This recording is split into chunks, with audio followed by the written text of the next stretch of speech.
नमस्ते प्यारे विद्यार्थियों, आप सबको स्टडी मैथ यूट्यूब चैनल में आप सबका हार्दिक स्वागत है। अभिनंदन। मैं लेकर आया हूँ कक्षा 5 की गणित, जो बहुत ही आसान तरीके से। तो अपन पिछले वीडियो के अंदर प्रश्न वाली 3 कंप्लीट कर चुके हैं और आज अपन नई प्रश्न वाली की शुरुआत करने जा रहे हैं। कक्षा 5 प्रश्न वाली 4.1 वैदिक गणित। सबसे पहले 4.1 के प्रश्न हल करने से पहले अपन को वैदिक गणित के बारे में बेसिक जानकारी भी होनी चाहिए, क्योंकि अगर बेसिक जानकारी नहीं होगी तो अपन कुछ भी नहीं कर पाएंगे वैदिक गणित के अंदर। तो सबसे पहले 5वीं बोर्ड के अंदर इनके प्रश्न भी आते हैं, जरूर 2-4 प्रश्न आते हैं, तो अपन इसको अच्छे से पढ़ने का प्रयास करेंगे और अच्छे से समझेंगे। चलिए आइए अपन शुरुआत करते हैं कुछ वैदिक गणित के बारे में सामान्य जानकारी। तो सबसे पहली बात तो यह है कि वैदिक गणित जो बहुत पुराने समय के अंदर से चली आ रही थी और अभी भी चली आ रही है। तो चलिए देखिए कि वैदिक गणित के अंदर सामान्य जानकारी क्या है। कि सबसे पहले अपन हेडिंग लगाएंगे कि वैदिक गणित की सामान्य जानकारी। क्या हेडिंग लगाएंगे?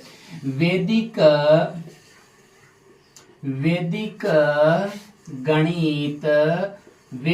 गणित की सामान्य जानकारी। सामान्य जानकारी। अब वैदिक गणित की सामान्य जानकारी क्या है?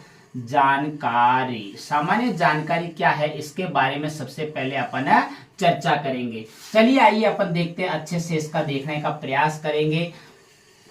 अब देखिए, तो सामान्य जानकारी के अंदर क्या है। तो सबसे पहले वैदिक गणित की जब भी बात आती है तो अपन के अंदर इसके अंदर पूछा जाता है कि एकाधिक क्या होता है और एक न्यून क्या होता है। तो सबसे पहले नंबर 1 पे अगर अपन बात की जाए तो वो बात आती है एकाधिक। क्या आती है? एकाधिक।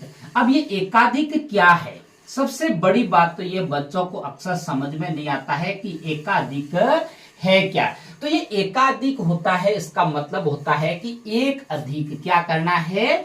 एक अधिक। एकाधिक का मतलब होता है एक अधिक। मैं उदाहरण के द्वारा भी आपको समझाऊंगा कि इसको किस प्रकार आपके आता है और एकाधिक का जो चिन्ह लगता है वो कहां लगता है। अब देखिए, तो एकाधिक का जो अर्थ होता है वो होता है एक अधिक। क्या करना है? उसके अंदर आपको कुछ भी जोड़ो, उसमें एक क्या करना है? प्लस करना है। क्या करना है? प्लस करना है। जैसे कि आपके सामने उदाहरण की अगर बात की जाए तो उदाहरण की आपके सामने बात की, जैसे कि उदाहरण नंबर 1 आपके सामने, मैं कोई सा भी आपके सामने उदाहरण, जैसे कि 5, ये 5 के ऊपर कोई भी अगर बिंदु हो, क्या हो? ऊपर बिंदु हो, संख्या के या अंक के कोई भी ऊपर बिंदु हो, तो वो हमेशा एकाधिक का बिंदु होता है। क्या होता है? एकाधिक का बिंदु। जब इसको सरल किया जाता है तो आपको अगर कोई पूछ ले कि एकाधिक का चिन्ह क्या लगता है, कोई भी अंक के हमेशा ऊपर लगता है। अब देखो, इसको जब भी सरल करोगे तो इसका मतलब होता है 5 + 1 बराबर कितना होता है?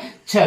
कितना होता है? 6। अब देखो, इसी प्रकार आप कोई भी उदाहरण और भी ले सकते हो। उदाहरण नंबर 2 की बात की जाए तो जैसे कि आप कोई भी ले सकते हो, जैसे कि आपके सामने 7 के ऊपर एकाधिक का चिन्ह है, तो आप इसको कैसे हल करोगे? बहुत ही आसान है, इसको समझना जरूरी है। अक्सर ये बच्चों को समझ में नहीं आता है, आगे आप प्रश्नों को हल नहीं कर पाओगे, क्योंकि वैदिक गणित के अंदर बहुत सारे अलग अलग प्रश्न दे रखे हैं आपके। तो वो अगर सरल करना है तो आपको सबसे पहले इस एकाधिक का मतलब आना चाहिए। तो x का मतलब ये हुआ कि 7 एकाधिक है, मतलब कि संख्या क्या है? चिन्ह ऊपर लगा हुआ है, इसका मतलब प्लस का 1 करना है। क्या करना है? प्लस का 1, मतलब कि एक अधिक करना है। और 7 और 1 कितना होता है? 8। कितना होता है? 8। आप भी इसी प्रकार मैं एक आपको उदाहरण देता हूं, इसको सरल करना और मेरे को कमेंट में बताना कि इसका आंसर कितना आता है। 9 के ऊपर एकाधिक का चिन्ह, ये आपको सरल करना है। क्या करना है? ये आपको सरल करके बताना है।